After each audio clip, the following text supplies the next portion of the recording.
هات سجارة جرة خد سجارة جرة، طب هات الولاعة خد الولاعة. يا اخي تقولش الناس بتعزم على بعضها بالبندكر، تلاقي جوز بقر واقفين يدردشوا في اي هري ملوش اي 60 لازمة. هوب واحد فيهم يخطر بباله ان يولع سيجارة، يقوم مطلع وهوب عازم على التاني. المشكلة بقى ان التاني بياخد ويولع عادي، ما تفهمش دي تفصفصة ولا بيجامل ولا من انصار نظرية خدوني معاكوا لاركب تاكسي. والمشكلة بقى الاكبر انه نفس اللي لسه واخد ده من شوية تلاقيه بيطلع سيجارة. طب مسا تحسهم بيلعبوا بينج بونج بينج بونج.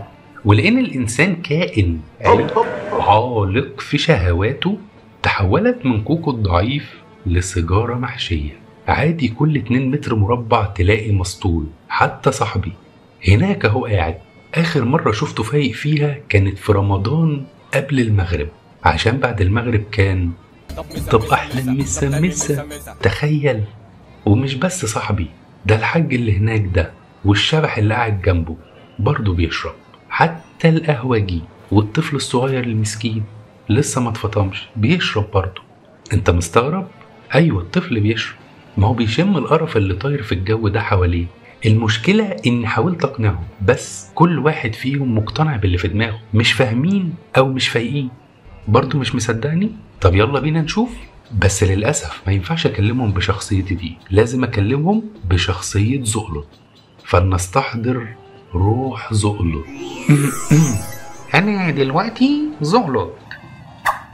يا صاحبي مش ناوي تفوق بقى وتبطل الهباب ده؟ يا اسطى ما انا فايق، مين قالك ان البتاع ده بيسطل؟ يا سلام، طالما هو ما بيستلكش بتشربه ليه؟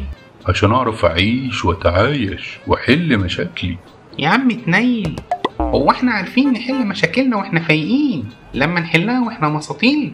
اتنيل يا اسطى ما الناس كلها كده وانا لوحدي. يا ابني، هو لو الناس كلها غلط تبقى زيهم؟ انت ماشي بالكم ولا بالكيف؟ لا يا عم ماشي بالكيف. طيب ايه هو الكيف؟ يعني كيفي كده كيفي هنا زميلي، ما هو كايده مفيش جنبي. لا كده حلو قوي، خلينا نجيب حد يفصل بينا. تمام اتفقنا. يا جدعان هاتولي حد فايق اتفاهم معاه. وامورني يا برنس، انا فايق. فايق ازاي يا شبح؟ بالسواد اللي تحت عينك ده كتكنيلة، عامل شبه البندة في موسم التزاوج. لا يا اسطى والله فايق، مش مصدقني؟ طب ثانية واحدة هوريك. فايق ده اسمك، فهم. انت منهم؟ صدقتني يا اسطى ولا لا؟ لا يا جماعة انتوا فهمتوني غلط، انا عايز حد فايق في مخه مش في اسمه. اهلا بيك يا حاج، انت فايق؟ لا يا ابني فايق، لسه ماشي من شوية. صلاة النبي احسن. انا قصدي انت مخك فايق ولا بتتعاطى القرف ده زيهم؟ فهمني. بتعاطى يا ابني بس فايق، وما شربتش يجي من يوم كده. الحمد لله لقيت حد عنده ربع شغال. بذمتك يا حاج المخدرات دي ادمان ولا مش ادمان؟ لا مش ادمان يا ابني، انا بقالي 37 سنة بشربها وعمري ما ادمنتها. طب حاولت تبطلها؟ وبطلها ليه يا ابني؟ طيب عرفت منين بقى انها مش ادمان؟ ما احنا عشان نعرف الشيء ده ادمان ولا لأ لازم نبعد عنه عشان نشوف هنتأثر بغيابه ولا لأ. يا ابني انت متأخن الموضوع قوي كده ليه؟ هي خلاص جت على الحاج ارمط ووقفت. يا ديني على الغباء يا جدعان، في معيار اسمه الصح استنى يا ابني اما اخد دواء الضغط عشان جه ميعاده. كمل يا ابني، كنت بتقول ايه؟ مش معنى ان في ناس كتير بتعمل حاجة غلط ان ده يبقى العادي او الطبيعي.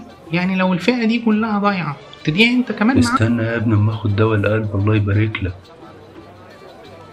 معاك يا ابني قول. بقول انه مش معنى ان الناس كلها اتفقت على فعل معين ان الفعل ده صح وان استنى يا ابني الله يكرمك. يا دي النيلة، عشان حاسس اني مهبط كده، هاخد دواء السكر ثواني بس. معاك يا ابني قول.